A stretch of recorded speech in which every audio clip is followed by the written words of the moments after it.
El 14 de junio del 2015, Gypsy Rose Blanchard y su novio Nicholas Gaudillon asesinaron a Dee Dee Blanchard, madre de Gypsy. La joven, que entonces tenía 24 años, obtuvo una sentencia de 10 años de penitenciaría.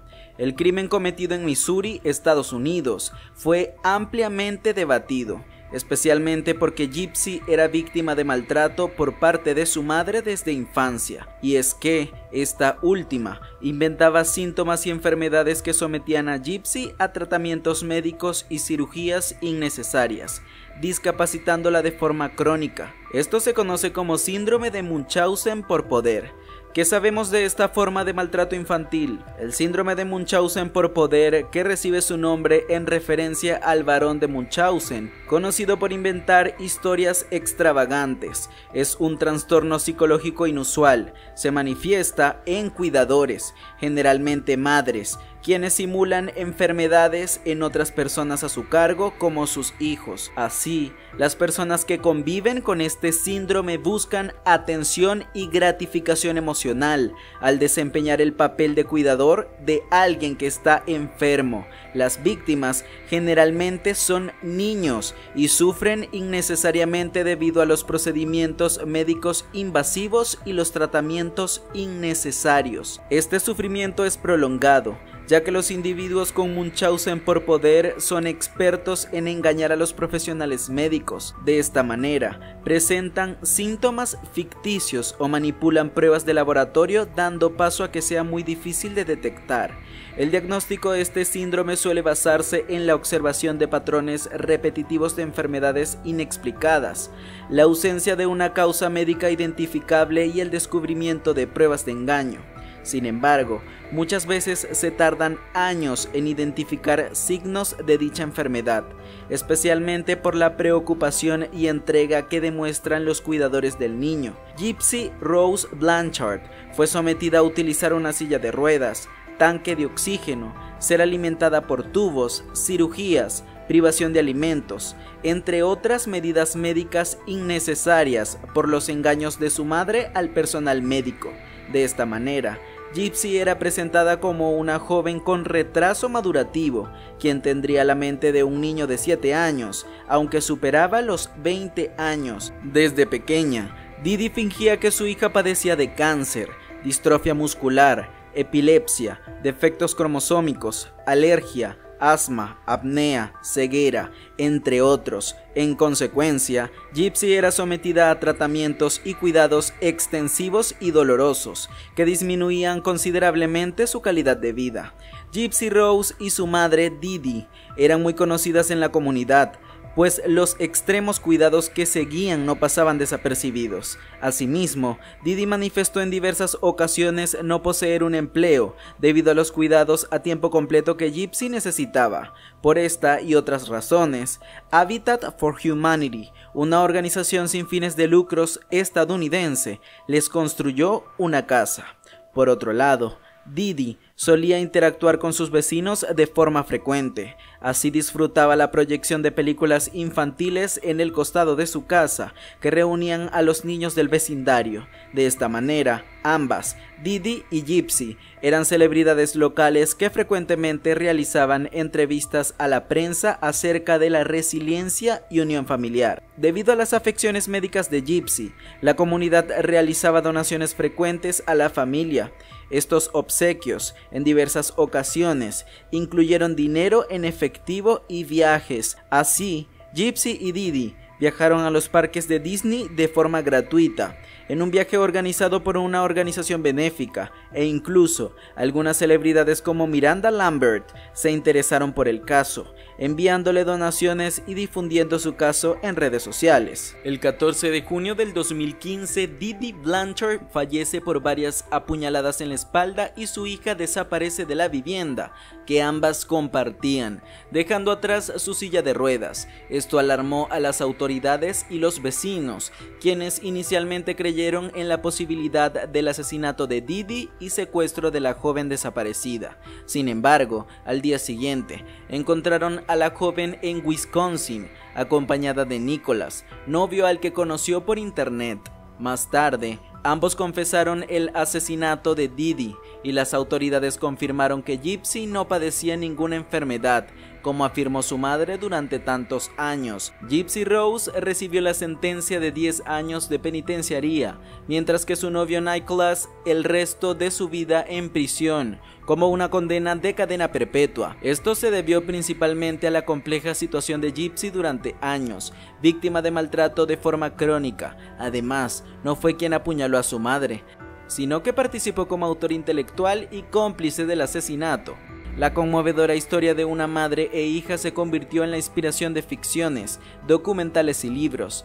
Intentar indagar el infierno que vivió una persona que la única salida que encontró fue asesinar a su madre es el tema de interés. A casi 10 años del hecho, esa asesina que se ganó la compasión del mundo volvió a ser noticia al recuperar su libertad el pasado 28 de diciembre y al mostrar la nueva vida que empezó a transitar a sus 31 años.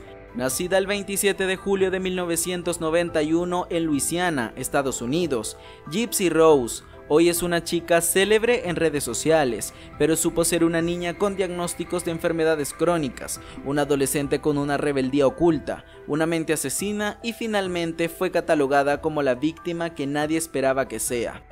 Sus padres, Claudine, Didi Jeep y Rhoda Blanchard, apenas se conocían cuando supieron que tendrían una hija. Pese al gran cambio que esto significa en sus vidas, decidieron formar su familia y contrajeron matrimonio. La unión duró apenas unos meses, por decisión de aquel joven de 18 años que supo que no quería continuar pareja con la mujer de 24. Mantuvo su rol de padre por manutención y poco a poco la relación vincular se cortó. Aunque recibía las novedades de su hija por parte de la madre de la pequeña, casualmente todas eran malas noticias. Hasta sus primeros meses de vida, Gypsy era una niña normal, pero un día su madre descubrió que a la bebé le costaba conciliar el sueño. Con sus conocimientos como asistente de enfermería determinó que no era una cuestión normal y esbozó la posibilidad de que padeciera de apnea del sueño. Consultó a un profesional y confirmó su diagnóstico. Aquel momento fue el comienzo de una niñez llena de asistencias médicas, intervenciones, tratamientos y una expectativa de vida muy corta, según Didi Jeep, en el relato que se cuenta en la serie The Act, una de las tantas adaptaciones que se hizo de esta historia. Lo que comenzó con una apnea del sueño siguió con leucemia, distrofia muscular, convulsiones, deficiencias visuales, auditivas, alteraciones cromosómicas y retraso madurativo. La lista de enfermedades de la joven madre afirmaba que padecía su hija. Ambas se convirtieron en símbolo de lucha de quienes las rodeaban. Este concepto se contagió en las redes sociales en 2005, cuando madre e hija ganaron notoriedad en los medios de comunicación, al ser víctima del huracán Katrina y perder sus pertenencias por el fenómeno natural. Las ayudas sociales que recibían se multiplicaron. La entrada en la adolescencia. Descubrió que consumir comida de forma oral no era una dificultad para ella, como le había dicho su madre al momento que fue sometida a una cirugía para la colocación de una sonda gástrica de alimentación. Tampoco estaba imposibilitada de caminar, las piernas le reaccionaban, aunque tenía prohibido moverlas ante los médicos. El pelo le crecía, pero su madre le había comenzado a suministrar un tratamiento para el cáncer, para que eso no sucediera, y sentía sus capacidades acordes para ser un adolescente más, que podía asistir a una secundaria, aunque en realidad ya era mayor de edad, pero no lo sabía ya que su tutora le había falsificado documento. Pero ese bienestar no era el que veía Didi, quien le proporcionaba una gran cantidad de medicinas para apaciguar todas esas dolencias que la joven no sentía. Tal como en un principio convenció a la menor, lo hizo con los médicos, con quien se enojaba si dudaban de su palabra y buscaba en otro profesional ser creíble, apelando a la lástima. La pérdida de sus pertenencias en el huracán fue un gran aliado frente a aquellos que visualizaron cierto cuestionamiento médico.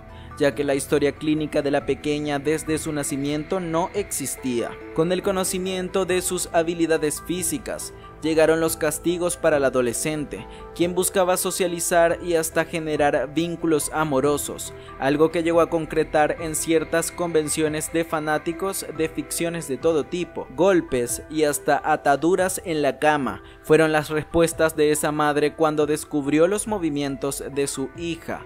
Internet fue el lugar donde Gypsy encontró su espacio para encontrar a ese príncipe que soñaba tener, mientras su madre, agotada por sus ajetreados días, descansaba profundamente. La joven usaba su computadora para ingresar a una comunidad de citas de personas cristianas. Conoció a Nicholas Gaudillon, de Wisconsin. Separados por más de 1500 kilómetros, iniciaron un romance cibernético que duró 2 años.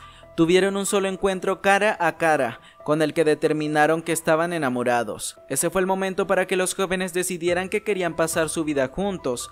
Pensaron en gritar su amor ante Didi, pero por lógica especularon que no aceptaría esa relación. Para librarse de ese calvario, lleno de mentiras que la llevaron a tener cirugías innecesarias y convertir su cuerpo en un centro de batallas, la joven entonces de 24 años planeó el crimen de su madre. Los pasos a seguir que idearon eran sencillos y escalofriantes.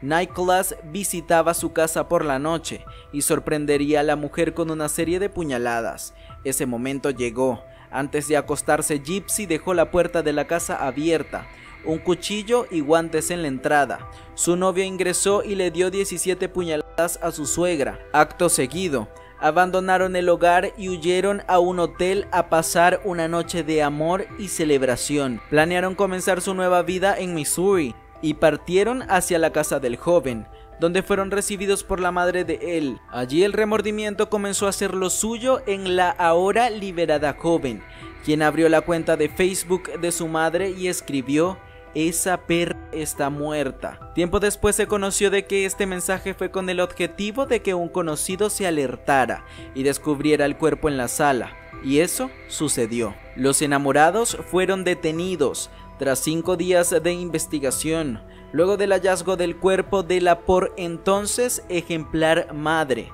En un principio, la hija trató de desconocer lo sucedido y se mostró acongojada. Luego, asumió que se trató de un plan de asesinato y contó su verdad, que fue comprobada por los médicos. Era una persona sana. En su cuerpo no habían rastros de leucemia ni de ninguna de la larga lista de enfermedades que su madre le adjudicó. Gypsy recibió una condena de 10 años de prisión en el juicio realizado en 2016. Su novio cadena perpetua por el autor del crimen y fue diagnosticado con trastorno de personalidad múltiple. Diversas asociaciones civiles pidieron una revisión de la condena, al tratarse de una persona con una enfermedad mental. Aún sigue en prisión. Nunca más los enamorados volvieron a tener contacto. El 28 de diciembre del 2023, con el 85% del cumplimiento de su condena, la joven salió en libertad. Lo hizo como Gypsy Rose Blanchard Anderson, ya que en 2022 contrajo matrimonio con Ryan Anderson, un profesor de secundaria a quien conoció en 2020, cuando él le escribió una carta tras conocer su historia. Además, la expresidiaria cuenta con el apoyo de su padre y madrastra, quienes la visitaron frecuentemente en la cárcel y fueron su gran sostén. Allí pudieron recomponer la relación que supuestamente Didi impedía que se desarrolle en esta nueva era tecnológica que recibe a Gypsy. Poco tardó en convertirse en viral e influencer. Tras su salida de la cárcel, su primer video en TikTok superó los 3 millones de reproducciones. En el clip se mostró con una constante sonrisa, con la que se expresó feliz por estar en libertad y agradeció el gran apoyo que recibió en redes sociales. Además reveló que se instaló en Luisiana y que pronto lanzará su documental sobre sus vivencias en la cárcel y un libro con la misma temática. El caso de Didi y Gypsy despertó mucha controversia y discusión, principalmente considerando el maltrato infligido durante largos años, con la enseñanza de que la detección de estas y otras formas de abuso debe ser prioridad en el trato con personas que están en posición de desventaja en relación a sus cuidadores principales. cuyo fin es evitar desenlaces trágicos y la proliferación de sufrimiento cruel e innecesario. Si bien el caso de Didi y Gypsy tomó mayor relevancia en los medios de comunicación, niños y jóvenes alrededor del mundo son víctimas del síndrome de Munchausen por poder. Por ello, resulta necesario desarrollar mejores mecanismos de detección y escucha. ¿Y tú qué opinas de este increíble caso? ¿Conocías el síndrome de Munchausen por poder? Déjame saber tu opinión en un comentario.